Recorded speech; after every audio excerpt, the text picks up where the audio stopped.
topic for today. So if you want to go over your questions, I will be happy to address all of them. You can simply raise your hand and I will go one by one. So I know that C has a question. Go ahead, C, please. Hi there. Can you hear me? Yes, I can hear you. Hi. So this is a super quick question, and I can't stay long because I got to put my kids to bed. But I just wanted to touch base. I'm doing your workshop on Wednesday and Thursday, but I had sent a couple of emails about like my home quote unquote homework, just in terms of the videos, but I hadn't heard back, so I'm not sure if you were getting those. But I just wanted to ask really quickly. Just regarding the videos, we have to make those 3 kind of quick videos, and then we're gonna be working on those. But I'm sorry, you can hear my printer in the background. I'm not so comfortable being on camera. So I'm just wondering if you have any ideas or suggestions on how I can do this without that. Right. So what is the topic of your course? Yeah, so my course is going to be looking at helping people with overbearing or narcissistic parents, just recognize toxicity and kind of empower themselves to be able to start to set some boundaries. And so that's part of me being a little bit camera shy in all of this. Okay, I understand. Yeah, so I have a couple ideas. So I don't know how comfortable you would feel, for example, if you could create some slides, record yourself going through the slides, and maybe just showing yourself like a very little box in the corner. Right. For people to see your face, but not entirely, just so that you are there. I would go for that one so that people see that you're actually a person talking to them. 100%. Yeah. Yeah, the second option would be, I don't know how familiar you are with editing videos, but the way that Maury does it is that he downloads some stock videos and then talks through all these stock videos. Maybe you can put in some of your information, like some slides there between videos and slides. You can create a fun video to watch. Yeah. Topic, but we can make it more dynamic to your students. Yeah, something like using Victory or something like that, right? Where you can also kind of insert GIFs from Giphy too, every once in a while. Great idea. Yeah. And those are kind of my ideas for the full course, but I wasn't sure how in depth I needed to go in terms of like being prepared for this workshop. Right. No, so it's okay. I mean, do you have an account with LC or not yet? Yeah. You and I have already done our onboarding call. Yeah. Okay, perfect. So don't worry. I would recommend that if you don't have the videos yet, don't worry too much about it. Or if you record yourself talking through some slides, that works. Don't worry about it. And then you can improve the content later. The thing is that you arrive with the written content, which is the most important part, and later you can upload the videos. So don't worry. Okay, so we're not showing the videos to each other or anything like that. No, we are not. You're just I will teach you how to upload them, but we are not going to watch them. Perfect. Okay, I won't stress then. Awesome. And I will see you on Wednesday. Thank you so much for walking me through that. Yes, of course. See you on Wednesday then. Yes, thank you so much. And I might have to dip out in a couple of minutes when it's bedtime, but I'll stay until then. Thank you so much. Thank you, C. Okay, Dr. Sue, welcome. Can I ask you a question if you're still here? Yeah, I'm still here. Do you have some kind of video editing software where you can assemble a bunch of pieces together on a timeline like that? Yeah, I mean, in the very least, I can use Canva, right? I think so. I've never used Canva to create videos, but I know people do. And you can also use Windows Movie Maker or iMovie if you're on. Yeah, iMovie. Yes, that's a good one. Thank you for that suggestion. Sure. Perfect. Thank you so much, Susan. Thank you, Suzanne. Yep. Okay, Dr. Sue, please go ahead. Yeah, I'm going to come back to a question, but this was advertised at the showcase and it was all over, our social media and all that stuff. So I just wanted to make sure, so it's not a showcase. We're just going to do Q&A. Right. So I posted on Facebook that we were going to reschedule the showcase. Oh, okay. I didn't see that part. I got a million of them that you're doing it. Okay. Yes, I'm sorry about that. Back when I think about a question, because I was just going to show up to learn tonight. Yeah, sure. Thank you, Sue. Okay, Jody. and Yeah. Susan, Joy, we need to connect. Because now that we're in this, we keep seeing each other in these groups, but yeah, let's connect on Facebook Messenger or something like that. Good. Awesome. Great. Jody, please go ahead. Hi, I have two questions as I'm working through the creation of the expiring mini course. One is for the bonus section, I need some clarity on how to attach a PDF to a bonus. Okay, And so then, do you want us to go through that first and then go to your sure, yeah, Okay. sure. Okay, let me share my screen real quick. So the way that you would do that is by going to the step 4 inside your course. So I will go to my expiring mini course. I will go to the step 4 and you have your bonus in the homepage and in the single training, right? So I will go to the Yep. homepage in my page builder. I will scroll down to where I actually edited this. Yes, to where my free bonus is, right? When you click edit content, you have to go to column 1 to the button of your block. And here's where you can give them access to either an external or an internal link. In this case, it would be an external link, right? Because you're attaching them to a PDF that they need to download. What I would do is that I would upload the PDF to my drive and then put the link here so that they can download it directly from your drive. You know what So I when mean? you say your drive, do you mean like a Google Drive, or is there an XP drive? Because on the other ones where you can attach documents, you can Yeah, upload PDFs there. So that's where I don't know what the best way to go about that. I know what you mean. The thing is that the way that you would upload resources for your students to download, that would happen in the step number 3 in one of your trainings on their downloads. Here in downloads, you can upload resources and your students can directly download them from Experientify. However, the bonuses are not connected to any trainings. This is a separate block. That's why you need to put a link to it. And the way that I would do it is that I would upload it, like the PDF, to my Google Drive, and then copy the link to share it here.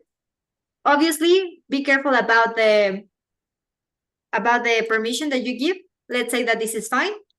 And then I would link it here in the button of my blog here. Okay. And that they will be redirected to the drive so they can download the document. Okay. So that's okay. So it's like a 2-step process for them to click twice. They need to go out of Experientify. Okay. And then the second one, so how do you suggest, so I have an existing website. How do I connect the website and XP so it's seamless for the user? What part are you trying to connect? So typically right now, in order to obtain their email address, you enter in and then you get an email from me that has a link to the resources. So all of those resources I'm converting into an expiring mini course. So I guess how do I direct them in the best way to the marketplace so that they can register for the EMC? From within your website? Yes, or is there like a one click in order to get to the EMC? I don't know how to transition from my website Okay. to get them to the platform. Right. Usually what people do is that I am guessing that you have a custom domain, right? Yes. Okay, so you have a custom domain, something like jody.com, let's say. What we suggest you do is that you create a subdomain and you name it something like academy.jody.com or courses.jody.com, so that you would attach that subdomain into your website and you name it something like my courses, and that link will take them to your marketplace inside Experientify. Okay.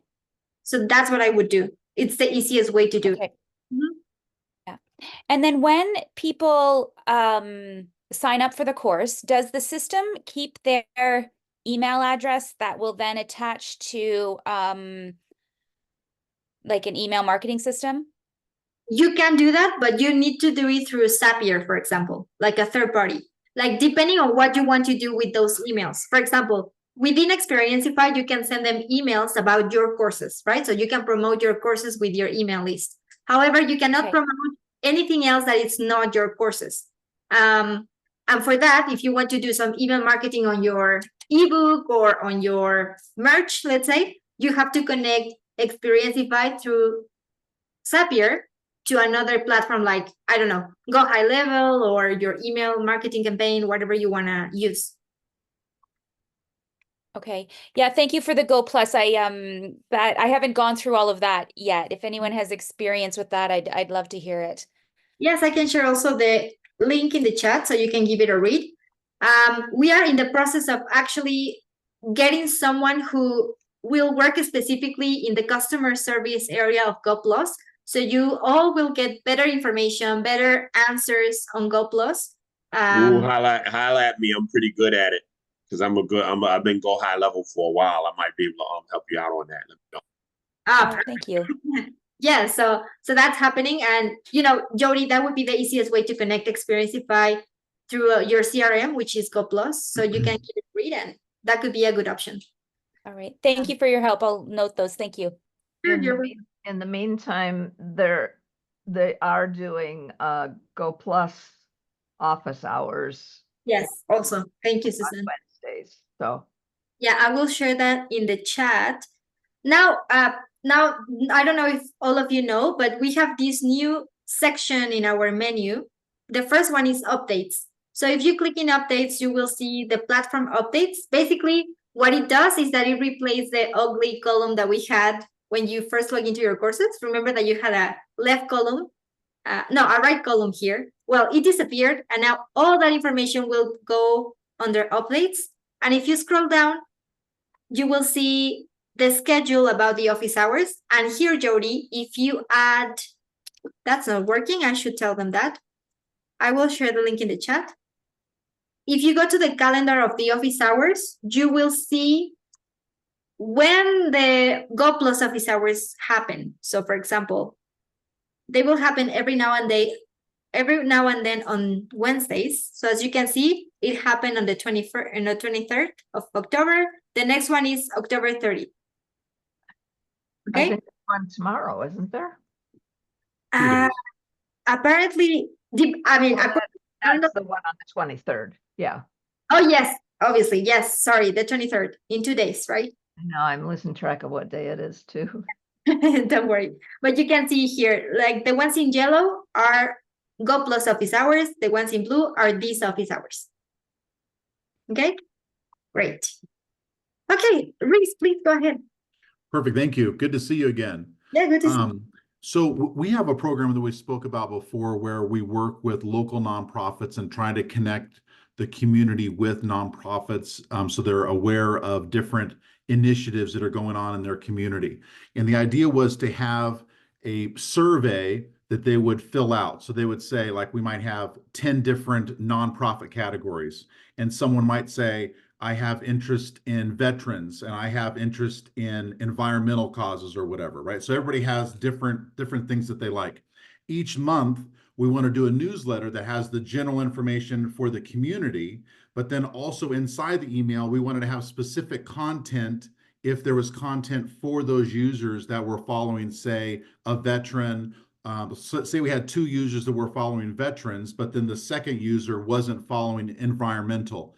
So the person that follows both would have a newsletter that would have the veterans and the environmental, but then the second person would not have anything on the veterans because they're not following the veterans. Is there a way of putting a tag inside an email that would pull that appropriate information based on the user?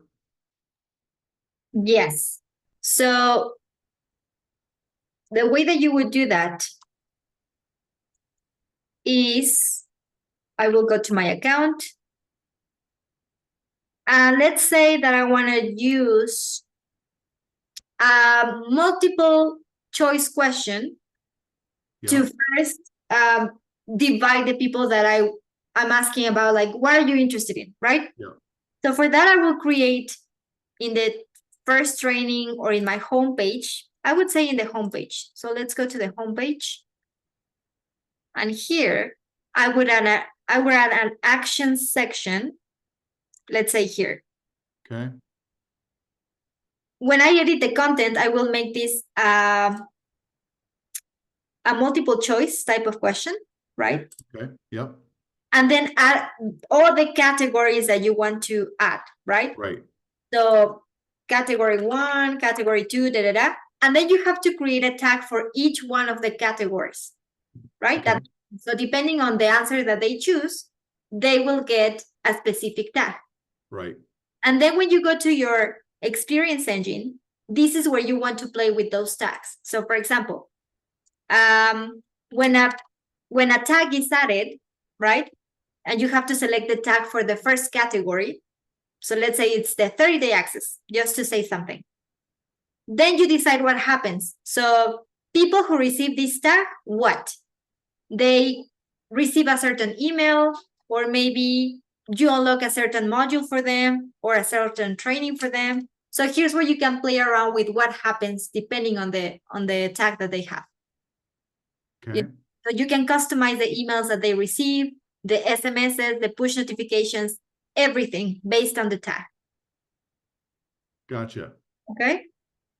Oh, no, so there's that was the first part. So I understood this part of it. My question is that if I do a monthly newsletter and I have 1,000 different people that are part of that newsletter, and they all have different interests. So you might have 2 people that say they both like veterans nonprofits. Their email is going to look the same. But another person that says, I like veterans and I like environmental causes, then that email might look a little bit different because I'm bringing content over for the environmental initiatives inside the email. Is there a way of doing that, or like to be dynamic like that, or not? If somebody has a good idea on how we could do this, that would be great. But I'm thinking that you cannot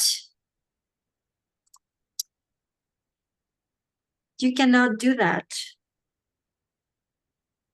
Only people who have a certain tag, but if they have to choose different tags,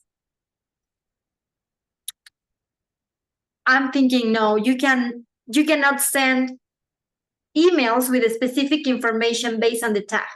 Okay. Like combining the two, I don't think that's possible. That's fine. I thought it might have been a little bit more custom in terms of GoPro? programming. Just a couple more questions here. Is there any way of removing people's certificates or badges, or once you give it to them, do they have it for life? The certificate, there's no way to remove it from them. They will keep it. However, the badges, yes. Okay. And how do you remove a badge from someone? Depending on the trigger, right?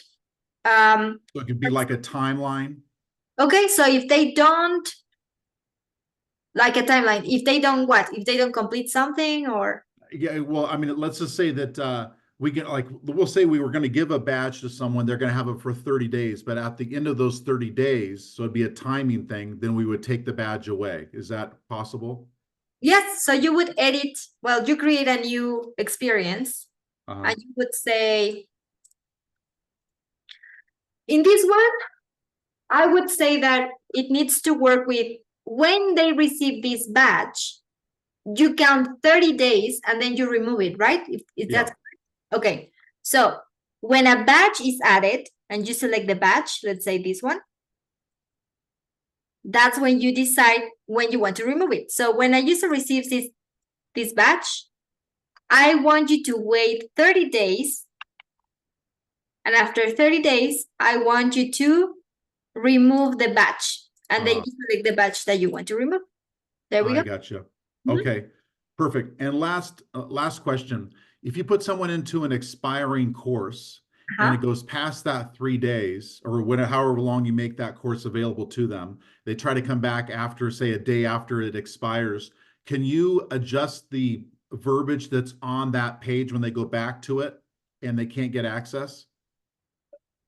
No, they can't. You would need to give them access manually because they will be automatically suspended from the course. So if, the way that the experience works in the expiring mini course is that once you suspend them from the course, the system waits 2 weeks to unsuspend them again. So if you suspend them and you want to unsuspend them before the 2 weeks happen, you would need to do it manually.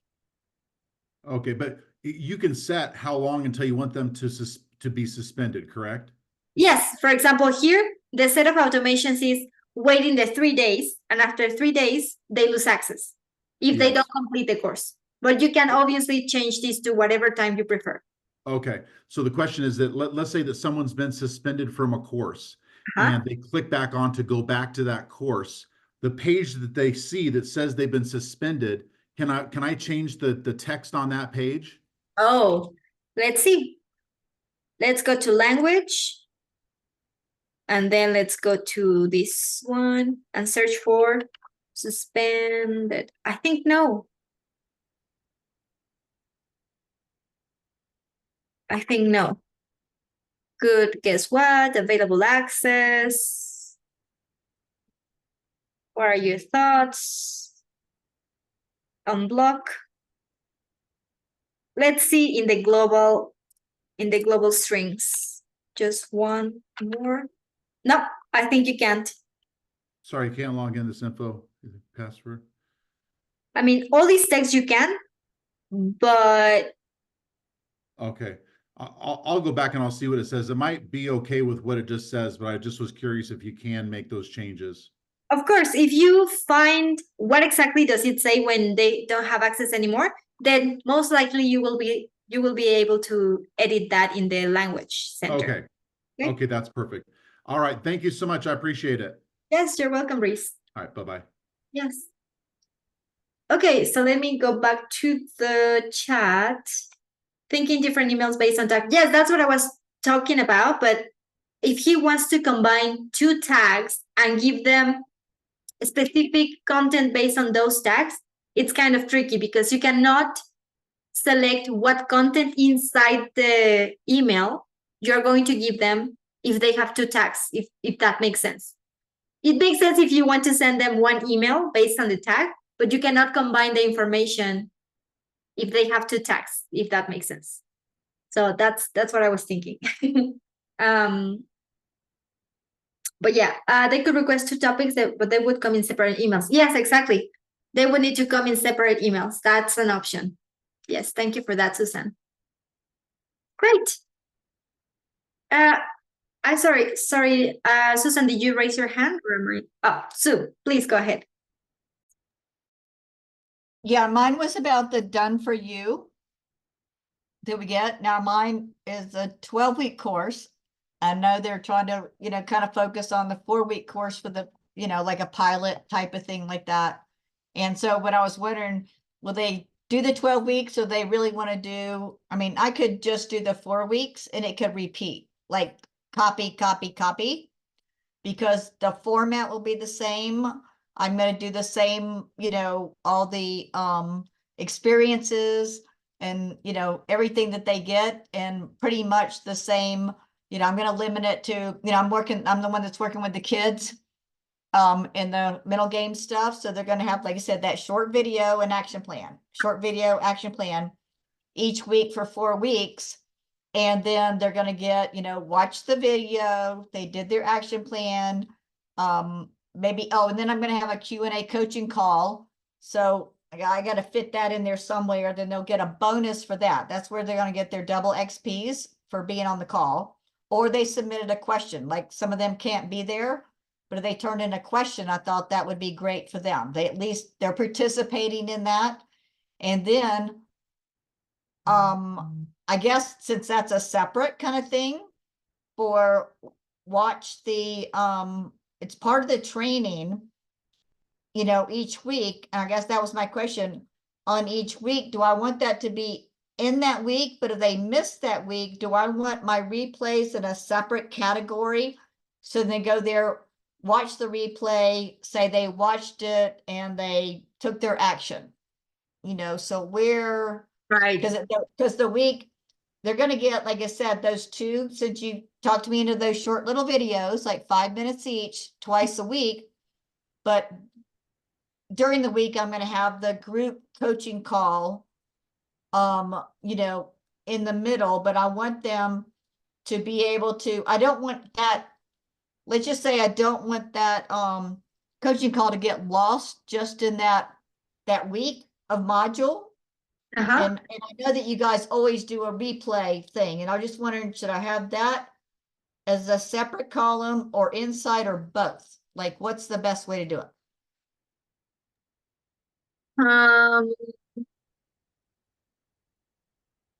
It's kind of like, I was gonna have them also inside the thing say they're gonna get a point for signing up, you know, that they're gonna attend the Q&A call. But I know a lot of them won't be able to, and it'd be like, or submit your question to the Q&A and I will answer it on the I will answer it in the thing and you can watch it. So they're gonna get, those are double XPs, are the live coaching calls. Oh, But okay. I want everybody to be able to see what it is that they missed. So I'm not sure I want it stuck in module 1. You know what I'm saying? Yeah. But I kind of want it there in module 1, that at least they sign up and submit their questions. But should I just have a rolling scroll of all the coaching calls, or what's the best way to do it? Yeah, I would highly suggest creating the replays, using the replay section. And you can drip the content based on tags, for example. If they completed this question about the, submitting their questions, then they get access to the replays, not before. Oh, Mhm. oh, that's tough. You're tough. Very- I mean, Yeah. if that's the way that you want to do it, if you want to give them access for, it really depends on your audience, but that's the way that I'm thinking. So yeah, I would. Well, that would kind of force them. They gotta say something, or Yes, exactly. You need to complete the action in order to see the replay. So I would do it that way. But again, Okay. you reach Okay, out- okay. So that way, and then if they don't, they can put in a new question. I could say, oh, did you forget? Put in your question, and then I could unlock that one. Like I said, maybe they missed their question, but they, again, just like you guys, you can learn from everybody else's, what Marissa does. Mhm. Go back and watch and learn from the other people's questions, because they probably all have the same questions, as you know. Exactly. And actually they cannot move forward if they don't type the question, because the essay response doesn't allow you to go forward if you don't put the number of characters that you ask them to, or the number of words. So yeah, you kind of force them to actually ask the question. Okay. Yeah, that would be a good way to do it, because I know a lot of the kids can't make it. Yeah, sure. And then I'll just give them their double XPs if they actually watch it and say they watched it, they clicked it on, and maybe say, hey, did I answer your question? That would be one. And could I have a yes or no? Like I didn't really do Well- it, or that just kind of Right. I or mean, would that be one of those open-ended, like a quiz thing? I could just put a little, one thing, did I answer your question? Did you help me with that? Or do you have another question? Or do I need to clarify it more? I mean, would that be a way to do it in there? it could. Or is that too complicated? It's not complicated, but it would add more steps to your process, because depending on the answer, then you could unlock another action that maybe, for example, if they answer, yes, you answer my questions, then they can move forward, right? But if they answer no, then maybe you unlock a new block with an open-ended question, like an essay response, and you ask them, what is it that I didn't respond? And maybe you program that to reach to your email, and then you can answer their questions that way, or maybe address them in the next Q&A. In the next call, yeah. Yeah, Okay. I could do that, but I would still let them go forward.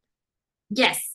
Yes, If okay. they- Let them go forward, and if they need more clarity, they need more something else, yeah, let me know. And that could be just like an open-ended question that would just come to me. It wouldn't be anywhere else. Then I'd get that, and then, like I said, add it to the next group coaching call, or I could reach out to them by email. Of course, yes, that's correct. Okay, I think that'll help. Thank you. Sure, you're welcome. Jody.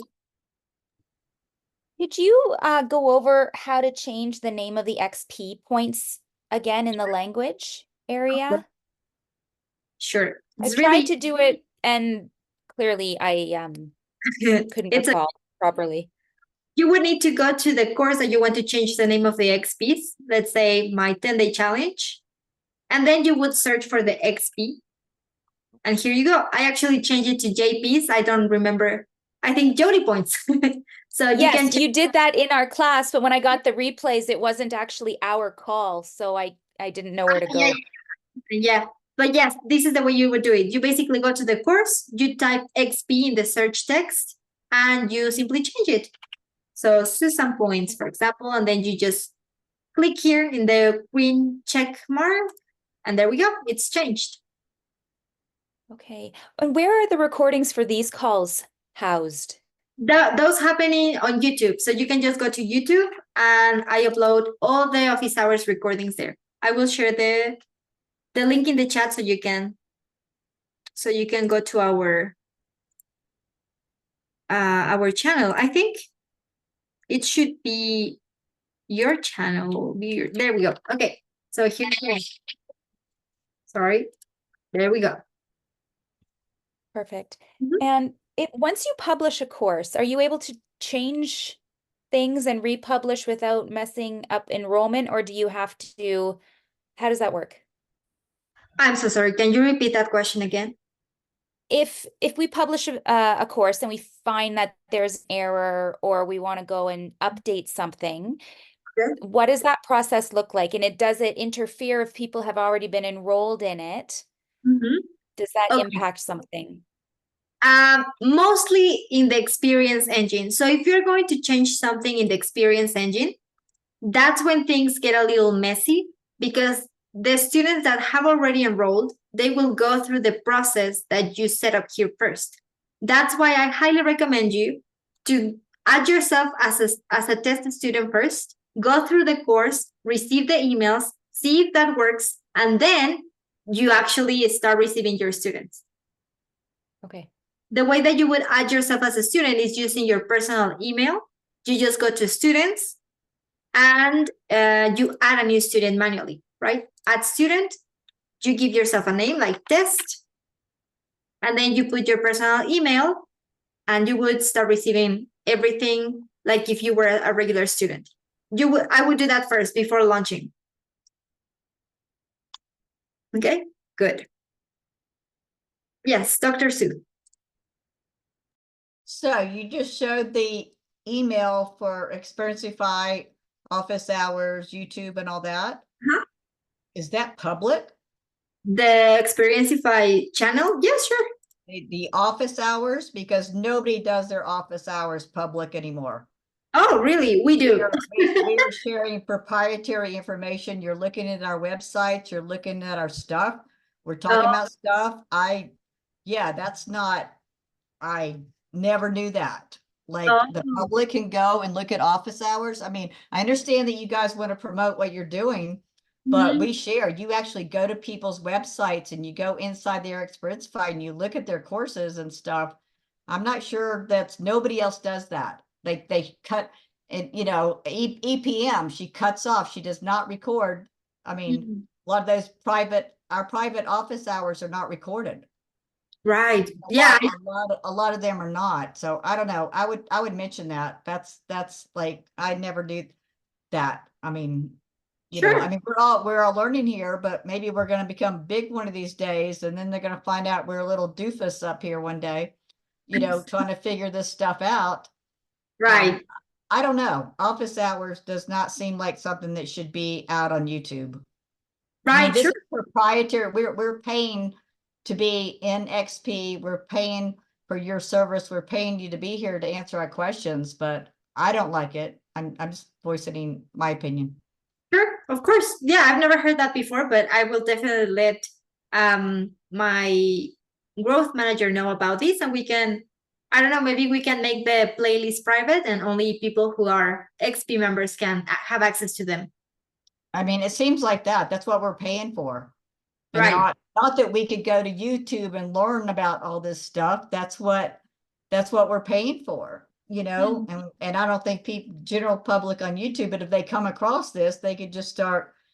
Not that anybody would probably take anything. I'm just saying that, you know, some people do share exactly what they're working on and their proprietary, you know, steps and their formulas and stuff that they're doing inside their courses. Right. Yeah, I understand. I think that's, you know, you guys, that's proprietary information. You might want to mention that. Of course. Yes. Thank you for that, Susan. Sue, sorry. Susan, I answered to both. Awesome. It's a very interesting and good point, though. Thanks for making that. Yes. Thank you about that, Dr. Sue. Good one. Any other questions that anybody might have?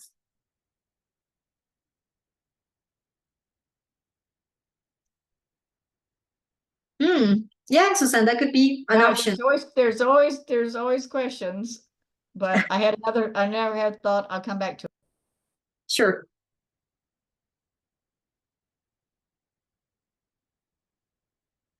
Sure.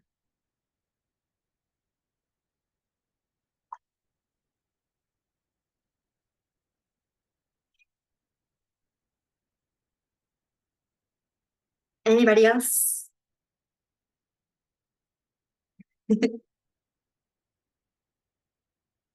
So just so you know, we are going to have our special showcase next Tuesday, 29 at 8 p.m. Eastern Time. We had to change the date, but it's happening Tuesday, 29th next week. So I expect you all to be there. We have two course creators going to walk us around what they've built. Remember, this is about having beginner, intermediate, and advanced level course creators. So I think we're going to have like an intermediate and a beginner level course creator. So it's a great way to give them feedback, to learn from them, and maybe grab a couple ideas of what you can do with your course. So you're all invited. Did that get I don't have it on in my calendar. Did that get populated? Was that added on recently? Right. No, I will share everything in the Facebook group. So please be aware of the Facebook group. Because usually we use office hours for the showcase, but next week we are not going to have office hours on Tuesday. It's only going to be for the showcase at 8 p.m. Eastern Time. So yeah, I will post everything on Facebook. I mean, it's the same Zoom link. It's not on the list of upcoming events. It's not on the calendar here, so that's why it's not in there. It's not listed as hours, but that link that you just gave us, it's not in there. I don't know what link I shared. Well, you linked all the open office hours, but you would think that they would have the one. That's why I said it's not in my calendar, because it's not on this thing. Yeah, that's what I mean. That this is not going to be at regular office hours time. It's going to happen outside of office hours. That's why I need you to go to the Facebook group to be aware of, you know, like the Zoom link and everything. It's going to be the exact same link, but on Tuesday, 29th at 8 p.m. Eastern Time. So it'll be the link that that tonight said the XP showcase, but now instead it's next Tuesday at 8 o'clock. Exactly. And actually that Zoom link is the same link that I use for office hours, for my welcome meetings. So yes, it's the same link. Okay, but we need to go. So the calendar doesn't have all the things. We need to go to the Facebook page to find all the links. Not all the links, just this one for this specific showcase. And the reason is that you're just not promoting it in the office hours time for this time only. Okay, gotcha. Great. So if nobody else has any other questions, we can leave it here. Oh, what was the training you had earlier that we can attend? Oh, Chris, it was a workshop. You already attended that one. It was the workshop one. Again, if some of you are interested in joining the workshop or the expiring mini course training, you can leave you can actually send me an email, brenda@experiencify.com. Let me know, and I will send you all the information. And also, if you're interested in showcasing your course, please send me an email. and let me know that you want to showcase, and I will have you for next month for November's showcase, if that's something of your interest. Okay? Awesome. Thank you so much for attending. I will see you next week. No, not next week, sorry, this week for the next office hours. Thank you so much for your time, everyone. Thanks, Brenda. You take care. Bye. Bye.